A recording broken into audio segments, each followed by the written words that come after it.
All right, we're live. Welcome back, everybody, to Strongman Personal Finance.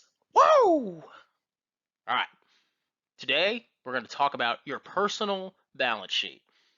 And just FYI, I'm actually chewing tobacco right now.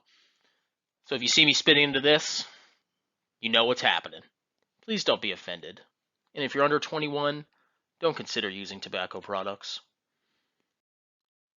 All right, the basics.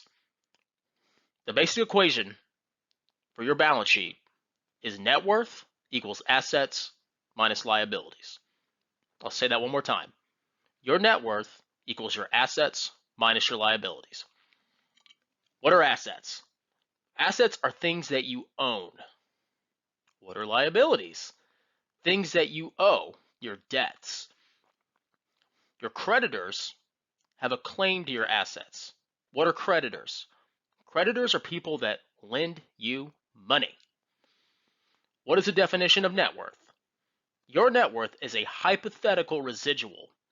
If you were to sell all of your assets, so your assets become cash, and then you pay off all your debts with that cash, whatever's left over, hopefully it's a positive number, is your hypothetical net worth. All right, let's delve more into what assets are. All right, hopefully you have a checking account or a savings account. Any money in those accounts are your assets. Even if you borrowed that money's still an asset. Your stocks, if you own any individual stocks at your brokerage firm, that's an asset. Any bonds you purchased, your house, not your mortgage, your house is an asset. Your car, your Mustang, whatever you got, whatever you blew all your money on, any jewelry you got, and any investments you have in your 401k, if you have a 401k. Now, I like to think of assets as short-term assets and as long-term assets. Short-term assets they're usually cash, in my case specifically. They are assets that I'm going to expend or use within 1 year.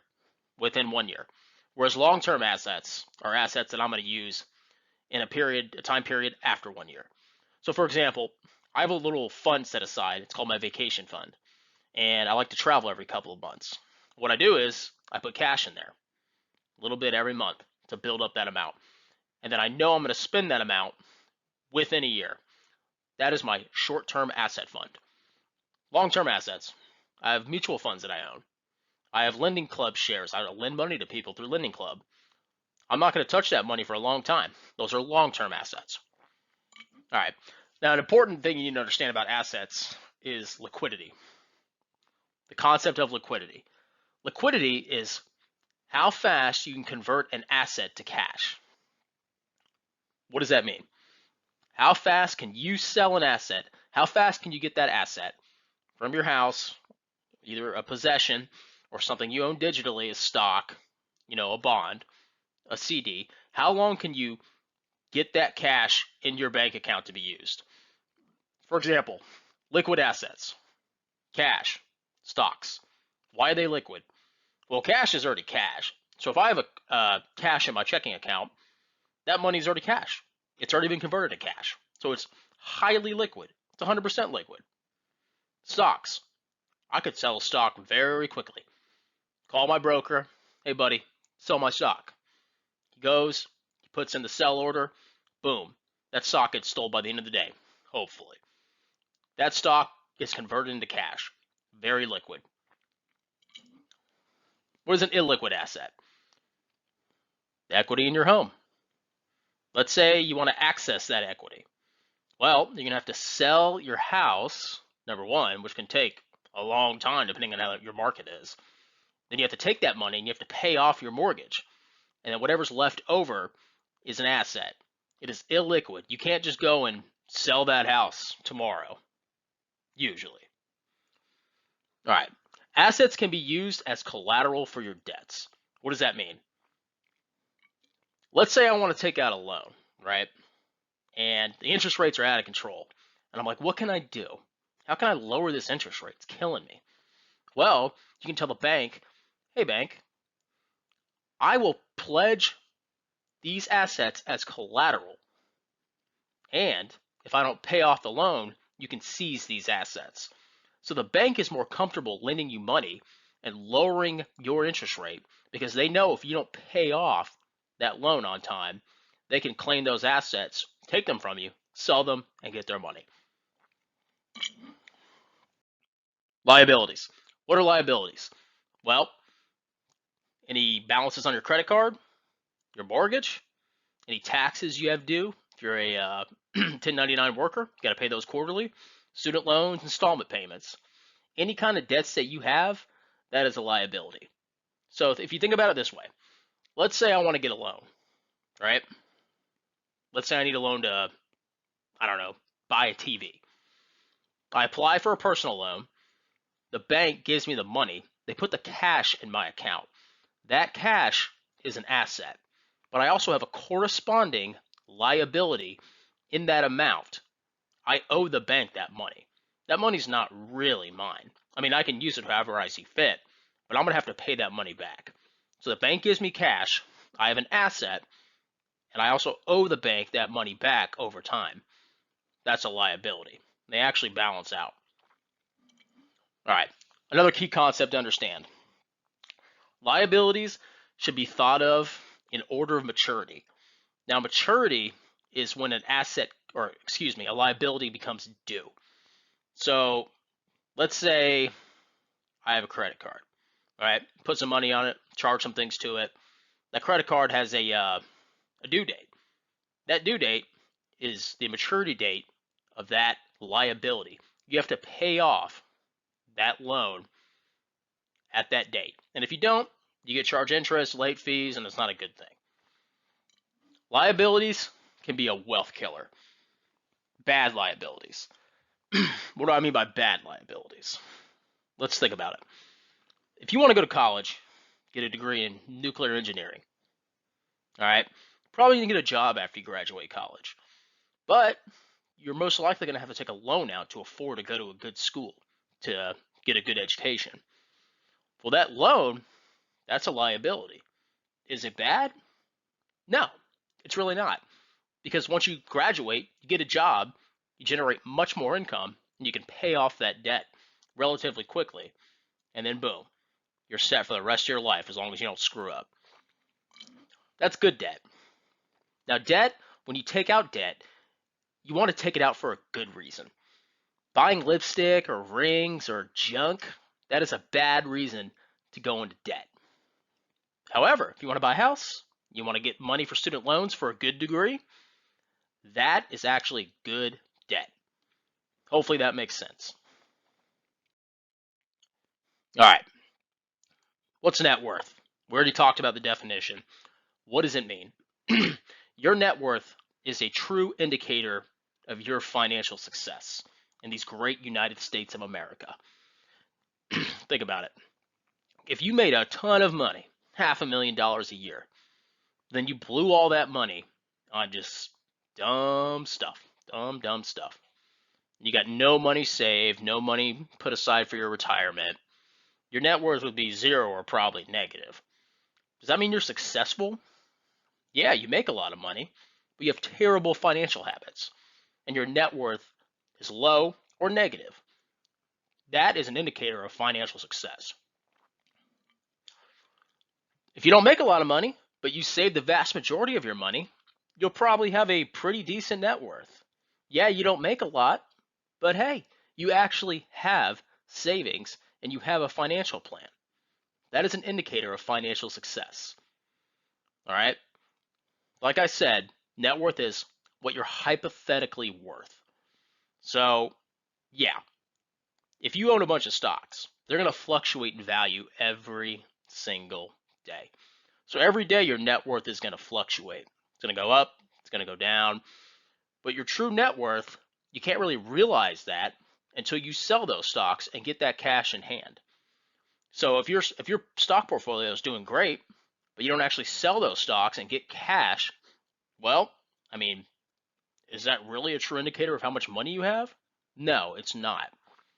You have to realize your investments before you can actually really count them as something that you own. Hopefully that makes sense. All right, your income is not equal to your net worth. Like I said, that example I gave you, You make a ton of money, you can still have a crap net worth. It does not, well, it does correlate if you're actually good with your money, but having a high income does not mean you have a good net worth. Now, how do you increase your net worth? Pretty easy. You either make more money and keep your expenses the same, or you make the same amount of money and you reduce your expenses. That results in unallocated income, which you then apply to build your wealth. All right, so how do you build your personal balance sheet? So I recommend using an online tool. There's two that I used to use in the past. I kind of stopped using them now in my own personal life because I have a pretty good grasp of how much I have, and I don't really need to check it all the time. But if you're just starting off, I highly recommend that you connect all your accounts to either mint.com or personalcapital.com. And what these websites do is they actually constantly update your net worth for you. So it'll actually have access to your bank account, to your mutual funds. It'll track how much, what the value is of all your assets, and it'll subtract out all your liabilities and give you your net worth. Now, I know you might be worried about privacy concerns, and that's justifiable because you can't trust these companies all the time to completely safeguard your financial information. But I mean, they are pretty secure. I used it for a long time, didn't have any issues, and if you're willing to take that that slight risk to better track your net worth, then I recommend you do so. If you're not comfortable with that, well, then you can use a piece of paper, Microsoft Excel document, whatever you got to do to actually calculate your assets, your liabilities, and figure out your net worth. The only downside to that is, unlike Mint and Personal Capital, you're actually going to have to go onto your Microsoft Excel sheet every month, every week, however you want to do it, and update your information. Otherwise, it's going to be inaccurate or become inaccurate pretty quickly. All right. Now, let's say you're using Mint and Personal Capital, right? I would say you check that at least monthly. Now, your assets, like I said, they're going to fluctuate rapidly, especially if you have a lot of stocks.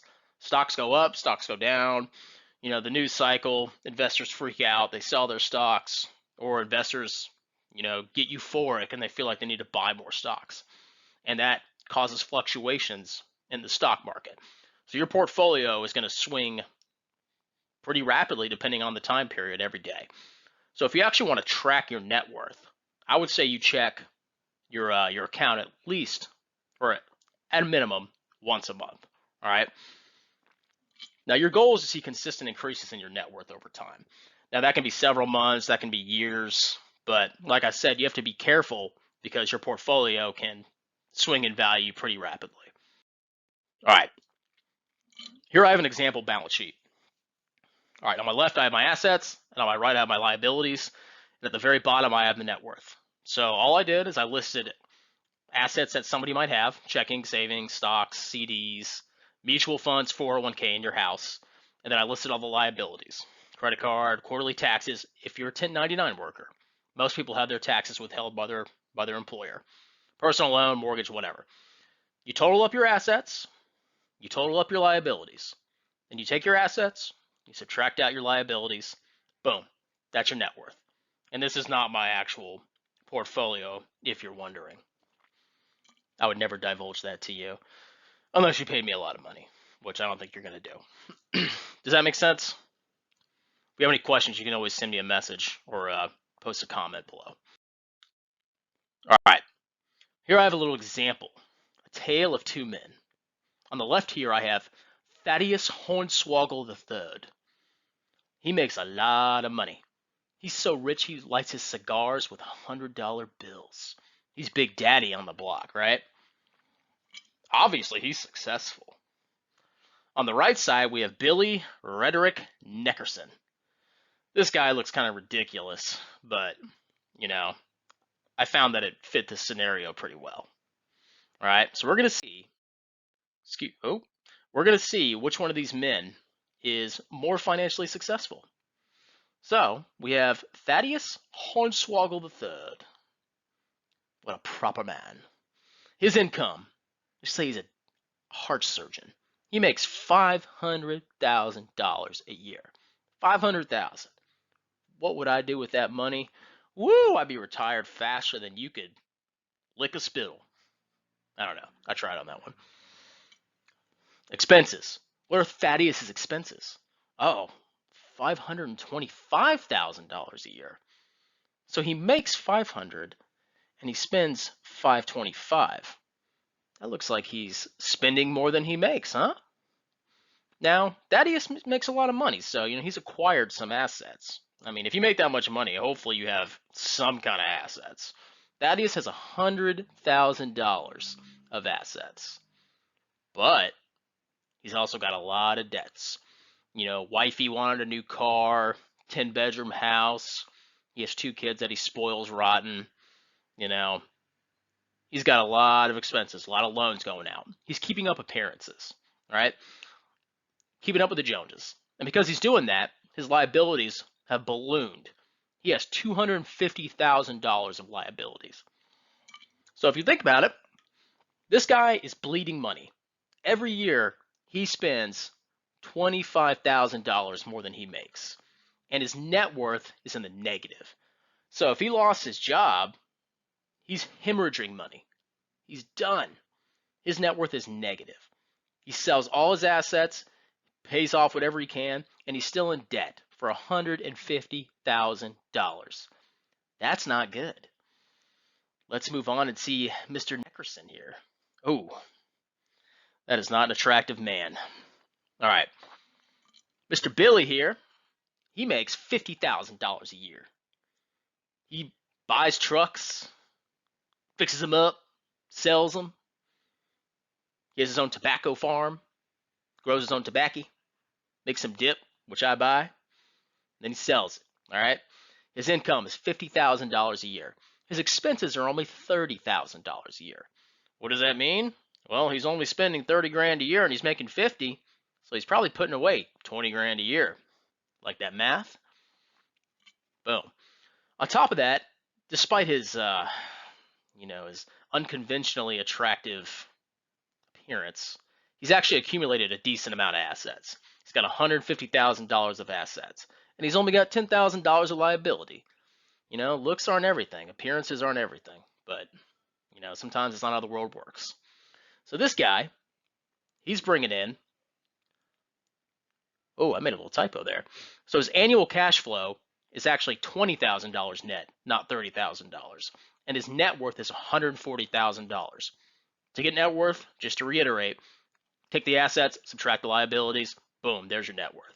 Your annual cash flow, it's positive. Take your income, subtract your expenses, boom, that's your annual positive cash flow. So this guy, even though he's not successful, he doesn't make bank, he's actually much better off than old Thaddeus here. Thaddeus can keep up appearances and everybody thinks he's so amazing and successful, but in reality, this guy's a mess. This guy is a failure financially. Does that make sense? You don't have to make a lot of money to be financially successful. It's all about how much money you make and how much you spend. You don't have to make that much. As long as you save it, you're good to go. Hopefully that's pretty clear. All right, we answered that question. All right, so that concludes our video for today. I hope you enjoyed it. If you like this channel, please like, subscribe, and share to your friends. And I hope to build a good financial future for you and all your loved ones. Keep tuning in. Have a wonderful day.